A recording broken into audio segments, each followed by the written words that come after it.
Well, thank you very much, guys. Bonjour, Paris. Comment ça va?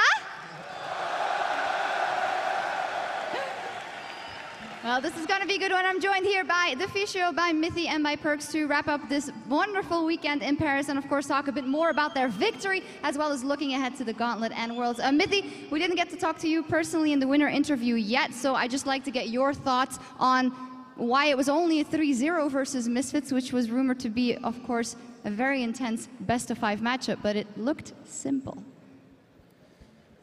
I don't know. I think we're just really good. I mean, slight boos, but they turned into cheers because I think if you come here and if you play versus your opponent, whoever that may be, and you play so clean, you have a right to say that.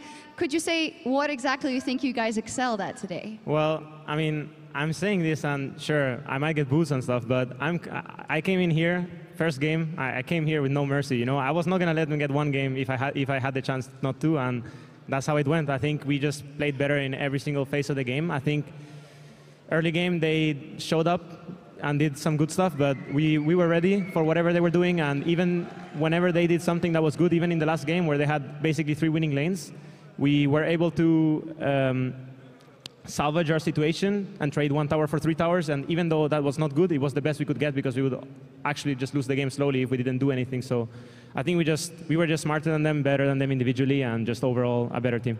You guys looked super clean. I have to go to Perks straight away. Perks, your worst champion the entire summer split was Lucian. You had the ego to pick it twice in the final here. Tell me about your Lucian games this time around where you actually managed to win and carry some games on it.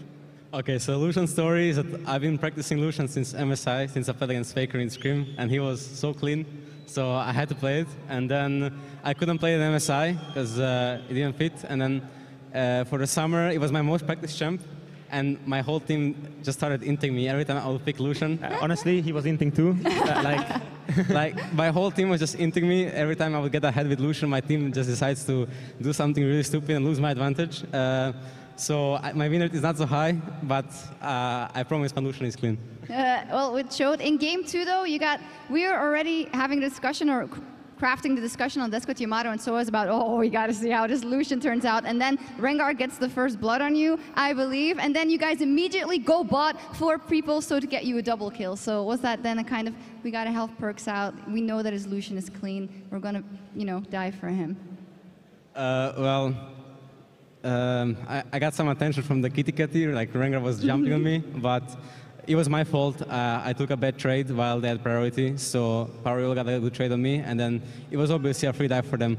But it was hard for me to play my matchup because there's Shen and Rengar, so Rengar can always ult with Shen ult, and even if I dash in on Orianna, he can always just use Shen ult and then win the trade.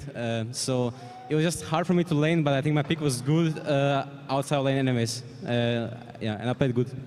So we're in Paris, Mithy. You played against Hansama, and you played against his Draven as well.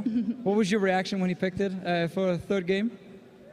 I think Hansama is a very known Draven player, probably the most known one in EU right now since Freeze is gone. So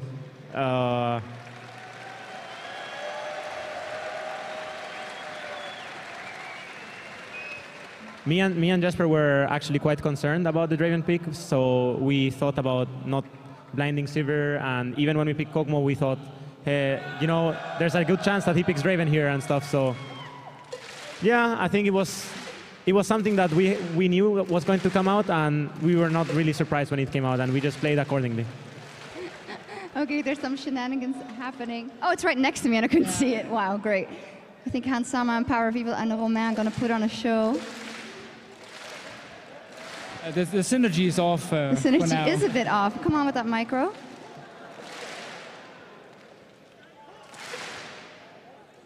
Faster, faster, faster. Let's go, speed up the tempo. We're going to let it play out as it goes faster and faster and faster. And we will also talk to those guys in a minute. Oh, you guys just want to clap with them. All right, there we go then. Why not?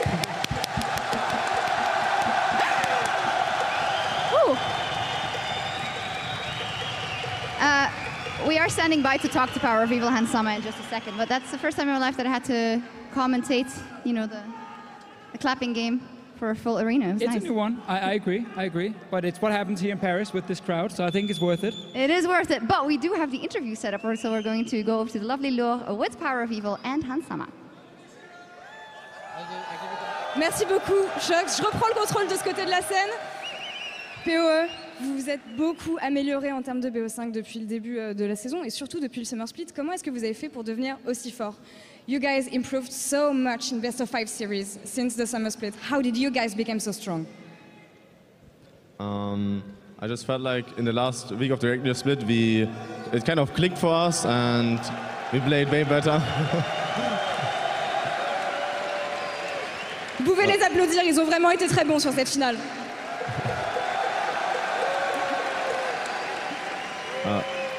Well, so pretty much we just are way more decisive, way more concentrated, and the best of fives we just improved a lot on. Just a little bit sad that we couldn't show it today. And Hansama, actually this weekend was your birthday and your first time in the French crowd.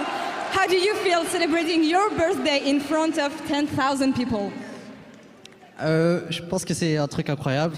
Merci à tous qui ont...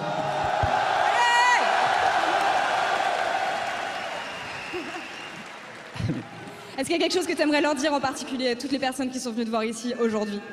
Bah, premièrement, merci à tous d'avoir chanté mon anniversaire. Deuxièmement...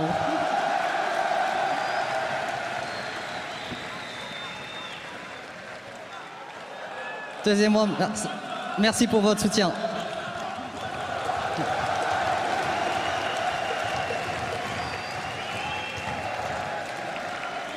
Can you talk to me a bit about the Draven pick you decided to pull out today in the last game? Alors, le Draven... je voulais vraiment dominer ma lane, du coup, ça n'a pas trop marché dans la troisième game parce que... j'ai pas trop bien joué dans la troisième game avec Draven. En lane, je dirais. Mais bon, je suis vraiment content de l'avoir sorti sur ce split, surtout en finale. Et voilà, je suis content. Yeah, he's really happy he could finally pull out this Draven in the last game of the season. I've got one last question for you guys. This was your first year in the LCS as a team, and this will also be your first year at Worlds. How will you prepare for this first international experience, Fury? Well, so we go bootcamp in Korea again, and we'll just try our best to like spam solo queue, play as a team, and just show that we can play way better on the world stage, and maybe we get even our revenge against G2. Hansama, même question pour le public français cette fois-ci. Comment est-ce que tu te sens par rapport à cette première tentative au World cette année? Je pense que ça va se passer comment en Chine pour vous? Et comment est-ce que vous allez vous préparer surtout? Bah, au World, je pense que j'aurai aucune pression parce que là, je pense que je vais rencontrer au moins une team coréenne. Et contre eux, bah, je pense que j'aurai aucune pression, il n'y aura rien à perdre. Et comme les Worlds de l'année dernière, peut-être qu'on a une chance, on verra. Et ces 2 prochaines semaines, on va travailler à fond, on va aller en bootcamp Corée. Et je vais contre des teams LCK sûrement. Et on va tout donner pour les Worlds. J'espère que ça se passera bien pour vous. Merci beaucoup de m'avoir rejoint sur scène. Thank you very much for joining me after this game. Pour le moment, on va rendre la parole à Shox pour qu'elle puisse terminer la journée avec les joueurs de G2. Shox, c'est à toi. Merci beaucoup, Laure. Just asking there, what will be the plan, of course, of Misfits? They're also going to Worlds, and in that it was a kind of a celebratory match, even though you guys both took it very, very serious. They're going to go on boot camp. They have nothing to lose. They have a lot to learn, and that's how also we're looking at that. Mithy, when we were looking at this match from the analyst, as Yamato mentioned, that he felt that Misfits today reverted back to old habits from the spring split. They kind of lost their eye on the macro, and they weren't as clean as they have been in the last part of this season. Do you agree that's what happened, and do you think they will find it again once they get to Worlds? No, I don't really think so. Oh, that you don't agree, or? No, I don't agree. I think analyzing past Misfits games, we came to the realization that they are a team that doesn't really go for deep vision. They like shallow vision, so they don't really pressure Baron that well. They like to just start Baron and force a team fight. And they also like to just force TPs whenever they start Baron, and then they just back out and look for a fight. So they don't really have a clean way of ending the game because they don't use their pressure hard enough for tier 2 towers and just like deep vision so that we can't face check Baron. So we knew that no matter what happens in the early game, if we can make it to 20 minutes, we can, like we did in the third game, we can just stall the game out and play around their top laner. He is it's very easy to see what he's going to do. He always does the same thing, and we were just ready for it. And I think Fnatic just gave them too many fights when they played against them, and they just played horribly. So yeah, we were ready for it. And I don't think they played different against us than they played against Fnatic. Oh, okay. So that then doesn't bode too well if we go into play or go into Worlds. They do have a couple of things to work on. Perks, how do you think they can perform at Worlds? Well, they have improved a lot since beginning of Split. I think even individually, they've been stepping up. Pario is really, really good, and Hansama has stepped up this playoffs so much. Like, he's really good too. So individually, they've been stepping up, and if they pick up their team play, or if they work on their mistakes and their holes in the gameplay, and try to get perfection, like more perfection in the gameplay during the bootcamp, like a lot of things can happen during the 2 weeks. It's not to count them out, and I think they can be a good performer. For sure, I think especially if you're a new team, the first time you play against international teams, it's eye-opening. There's not really any other way of looking at it. It's just a complete rework of how you're supposed to play the game. And I'm sure Misfits all of their players are very smart. I talked to all of them, and I think they're very good, and they will become much, much better. So you guys at MSI obviously learned quite a lot. You got second place. You came back to Europe, and some people took a break, and it was a very slow start. Like, were you still able to actually use some of the things you learned from playing the international teams in Europe? And also, why did it take such a long time for you guys to really start reaching your top level again? Sure. Well, during the MSI, at first week we were kind of losing most of our scrims, and we were just behind other teams, even though we were the best in Europe by far. We started improving like really fast and learning how to play better together and copying everything from the better teams like SKT and World League and such. And we learned a lot. And then during the beginning of Split, the meta changed. Like the Rift Herald thing, like it was completely different, the whole early game system. So we had to like work around that, try to find out what do we do with Rift Herald. Like we had so many theories, and we couldn't get to a right conclusion until some point. But I think a lot of stuff about like playing for tempo, playing together, basing together, like just basic stuff. League of Legends is mostly just go back to basics. Like, if you are ever slumping or playing worse, you should just go back to basics, and then you can go back from basics and learn what you have to do better and improve your boundaries and just move slowly. And that's what we've been doing the last couple of weeks. We improved so much on controlling vision together, denying them camps, and just a lot of things.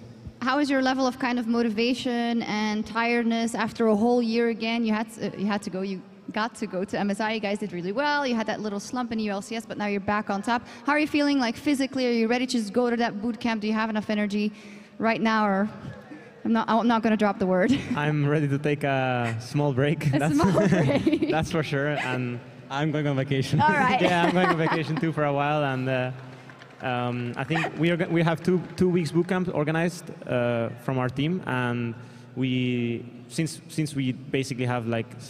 We will go to bootcamp on the 15th, I think. So we decided that that's too long time. So we decided to, I think it's fine. We decided to just go earlier to the bootcamp. So we decided to go and get a hotel in Korea and just start playing solo queue right before we start bootcamping, so we are warm and we use our 2 weeks as effectively as possible. Yeah, so warm. Definitely looking forward to going there. Let's think about the third team from EU that's going to go to Worlds. We're going to take a look at the regional qualifier bracket, aka the Gauntlet. And I always think the Gauntlet is such a terrifying word. And if we look at the Gauntlet, damn, it is terrifying, especially for H2K. H2K versus Splice is the first match. Then the winner of that plays the Unicorns of Love the day after. And the winner of that plays Fnatic on the final day. Deficio, you can give your prediction and your thoughts first, after what you've seen, obviously, from H2K and Fnatic here this weekend. I'm going either Splice or Fnatic.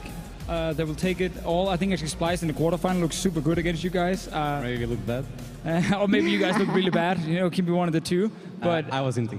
I think Spice actually are pretty good at the moment. The problem is they have to win 3 BO5s in a row, so it's super hard to actually prep for all of them. They actually just focus on themselves. So Fnatic winning 1 BO5 after winning here. Wait. Splice and the faith in H2K is officially gone from the Fissio.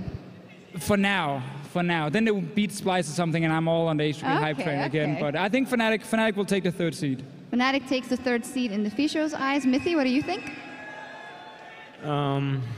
I think they should take the 3rd seed, but anything can happen. It's what's the Gauntlet in, like 1 week from now? Yeah, and then on top of that, there's going to be quite a few best of 5s, so maybe the meta even changes in the middle of the whole best of 5 system when Unicorn starts playing their weird stuff as they usually do. So it's hard to say, but I'll probably, if I had to bet, I'd probably go with Fnatic. Yeah, Fnatic yesterday in the interview was saying nobody's thinking about the Unicorns of Love, and in that kind of setup is maybe sometimes they don't even know what they're going to do now, but they might surprise.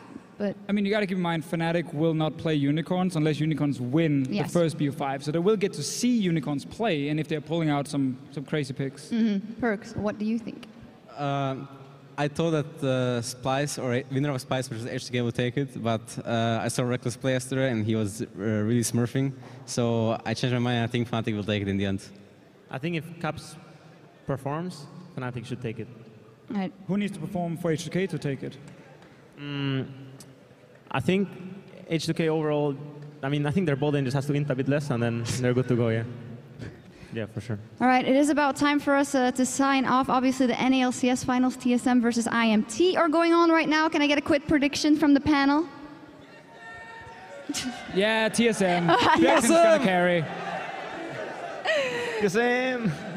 Okay, I guess everyone here also agrees. I think TSM 3-1, my prediction. TSM 3-1. Well, there's still a couple of people here listening who've been here all weekend. Is there one of you two who just wants to say a couple of finalizing words, closing words to the weekend, the great weekend we've had here in Paris?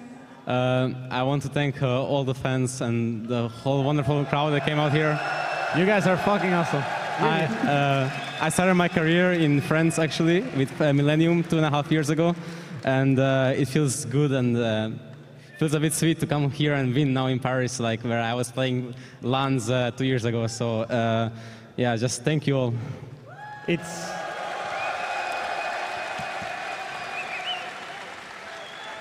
I've had a great opportunity to win quite a few finals now with G2, and it's always been a little bit bittersweet because we didn't really have a lot of fans. We had we had a lot of fans, but still had a lot of haters, and it actually felt that way when we played on stage, especially like in the finals of big events. And I think this is the first time that it doesn't feel that way. It feels like you guys just support us as much as other teams. So I'm really, really grateful for this, and yeah, I love you guys. I mean, I think as a broadcast team, we can only echo that sentiment. The Paris crowd has been pretty crazy. Merci beaucoup. Vous êtes tout formidable. It was an absolute pleasure to be here. We're going to sign off, and we'll see you next week for the Gauntlet. So, au revoir à tous. Bye-bye, everybody, and we'll see you next time. Peace. Despacito, vamos a hacerlo en una playa en Puerto Rico, hasta que las olas griten ay bendito, para que mis sellos